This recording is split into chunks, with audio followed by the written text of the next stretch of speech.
how ignorant and stupid can you be if you really believe that trying to take carbon dioxide out of the air, which is making plants grow, is a good idea? Not only that, but it's actually an extremely energy and costly, expensive process to do. This episode is the second half of Angela's interview with Ed Hoskins. I recommend that you watch our previous episode linked in the description for further context and more insight. Your depiction of CO2 saturation is a cornerstone of your presentation. Can you share how this scientific reality inspired you to challenge the foundations of climate alarmism and advocate for a more rational approach? I saw that graph, we had it up earlier, the sort of yellow and blue one.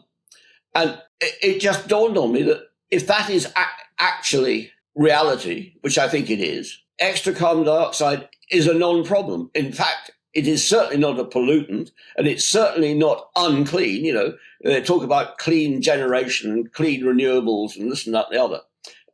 This utter nonsense, and very expensive utter nonsense. This is just a simple slide just to explain the levels of saturation at different levels of concentration of carbon dioxide in the atmosphere. So you can see that we're about, what's left is about 29% at the moment, 71 to 29. If we went up to equilibrium, Klein 70, it would be 85-ish. And at the level that they feed plants with carbon dioxide in greenhouses, it's very important. And that gives you saturated all but 6%. And by the time you get to the levels at which plants evolve, then is nothing, is nil. It's totally saturated. In your presentation, you referenced CO2 Coalition Chairman Dr. William Happer's work to emphasize the negligible effect of doubling CO2.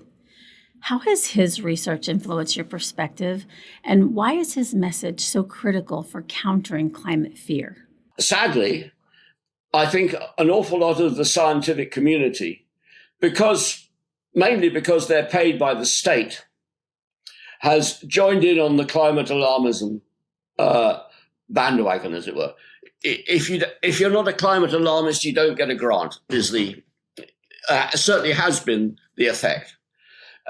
However, when you think about what Will Happer actually did, he worked out how to focus lasers on incoming missiles through the atmosphere. And that was in the time of Reagan and Star Wars. And he was agreeably surprised that when his theory actually worked in practice, in order to focus a laser, if it goes through the atmosphere, because the atmosphere is not consistent, it breaks up the beam. Happer knew about this, and he's a specialist in atmospheric transmission and so on and so forth. And so they found out that you could refocus the mirror of a laser to killer, which would focus properly on an incoming missile. And you could actually make a mirror that you could distort very slightly. He called it a rubber mirror. And that distortion undid the distortion that was resulting from the passage through the atmosphere. And to do that, you needed a source in the direction you want to point your laser.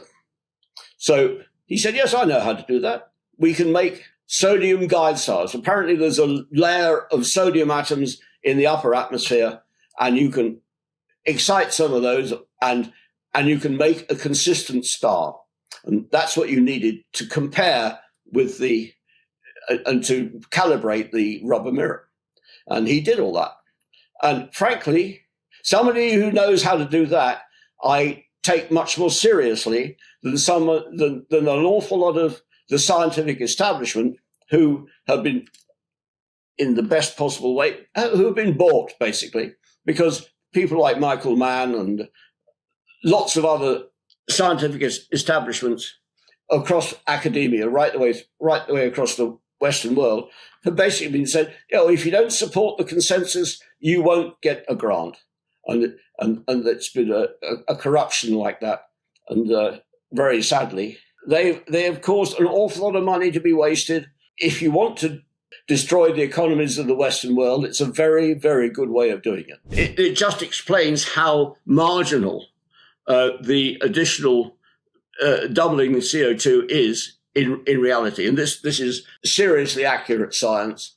And it's the difference between the black line and the red line underneath it. And that is a 1% effect. So totally marginal for doubling CO2. And these are the grand old men of physics and early science.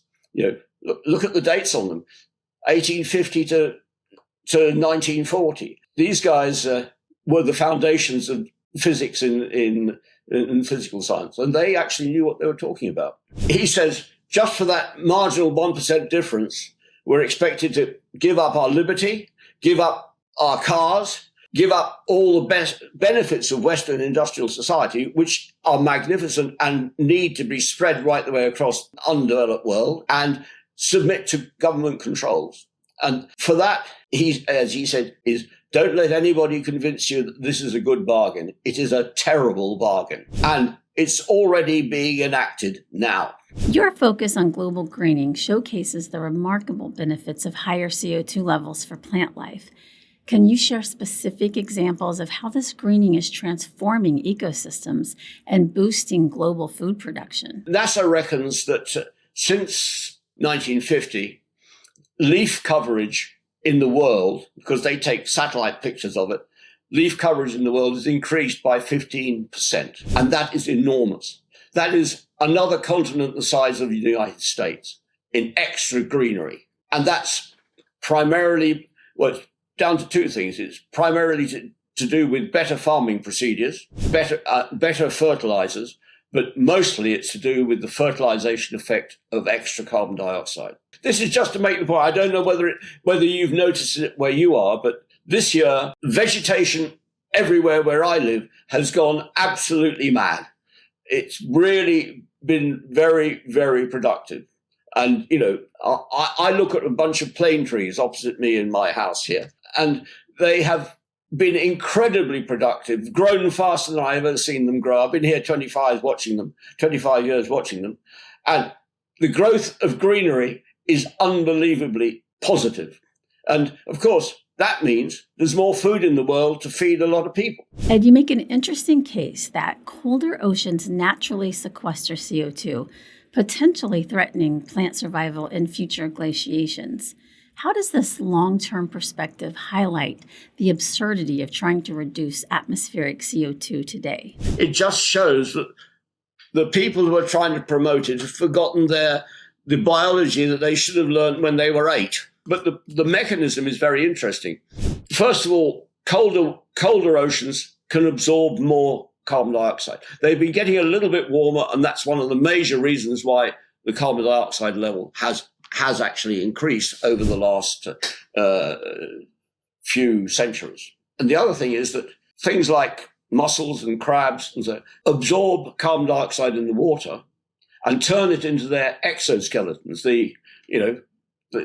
their shells, basically. And that is a process. They are taking carbon dioxide out of the water and turning it into calcium carbonate, which is the White Cliffs of Dover, or whether it's any limestone. Limestones have all come from out of the ocean by this sort of process, by a process of life. And you can't stop it. So that means that there are periodic interglacials like we're in now. We could well be coming towards the end of it. We've been going for 10, 12,000 years. They usually only last about that long. And then there's an interval of glaciation, which is roughly 100,000 years. And in that time, the oceans can absorb more CO2 out of the atmosphere. And if they do that, that can get sequestered permanently by sea life, like any seashells is the process. Then over the hundreds of millions of years, that turns into limestone. And it's gone and taken out of the atmosphere irrevocably. In one glaciation, it was a close-run thing. At the end of the last glaciation, we were only 20% above the level at which plants would have died terminally. And it can happen again. When the oceans get colder, they absorb more carbon dioxide, and crabs and mussels and just take it out, convert that carbon dioxide in the sea into the calcium carbonate of their shells. It's an irreversible and inexorable process. All I'm saying is that someday, somewhen, hopefully long in the future, that process will kill the world because it will destroy the carbon dioxide in the atmosphere. And if there is no carbon dioxide in the atmosphere, you can't have plants. And you haven't got plants, you're gone. Your research and insight that human CO2 emissions might delay a catastrophic drop below the 150 parts per million plant survival threshold is significant. Now, can you explain how this positions fossil fuel as a potential protector of life on Earth? It's very simple. The fossil fuels that we're using were laid down 300 million years ago. That was coal or more. And they've been sitting there, and that was sequestered carbon that had been taken out of the atmosphere when the atmospheric levels were very high, say 5,000 parts per million, as opposed to 400 today. Essentially, coal was created by very verdant forests dying, decaying, and being compressed and turned into coal. And if we burn coal, all we're doing is releasing carbon dioxide that was sequestered 300 million years ago. It may well be, I don't know whether it's true or not, but it may well be that will delay carbon dioxide falling below the terminal level of 150 parts per million. It could be for millennia, I don't know. But it's certainly a very positive result of burning fossil fuels, and it's certainly not a pollutant. It could extend life on Earth very substantially. I don't know the answer to that, but it's a possibility. Can you share the most compelling examples of how these policies are harming nations like Germany and the UK? If you want to generate power, and you can do it with nuclear or by burning fossil fuels, those processes are about 90% productive. They work 90% of the time. However, renewable energy, which is the thing that's thought to be clean and possibly going to run the world, solar energy in Europe rarely gets above 10% productivity. Onshore wind power gets to about 22%, and offshore wind power, which is extremely expensive to do, can get to almost 30%, if you're lucky. But it's intermittent. You can't control it. You can't say, I need the power now and tell the wind to blow, if you understand what I mean. And you certainly can't turn the sun on in the middle of the night. I also asked Ed if he could elaborate on why carbon capture and storage is such a misguided idea and how it ignores the biological benefits of CO2. Well, how ignorant and stupid can you be if you really believe that trying to take carbon dioxide out of the air, which is making plants grow, is a good idea? Not only that, but it's actually an extremely energy and costly, expensive process to do. It costs in the UK, they're expecting to do a pilot study and spend £20 billion on it. £20 billion. And the UK is broke anyway. But they seem to be pretty determined to keep on going with that. And the amount of effect that you can have, the amount of carbon dioxide you can take out of the atmosphere or out of the smokestack of a fossil fuel plant is so small in comparison with the real problem and the whole of the atmosphere. It's utterly pointless. But these people don't seem to have any sense of proportion. They don't. So they must have forgotten not only their elementary school biology, but also their elementary school mathematics, or arithmetic as it used to be called. Including your presentation, your analogy to Sun Tzu's strategy, framing green energy policies as a Cold War against Western economies, is very thought-provoking.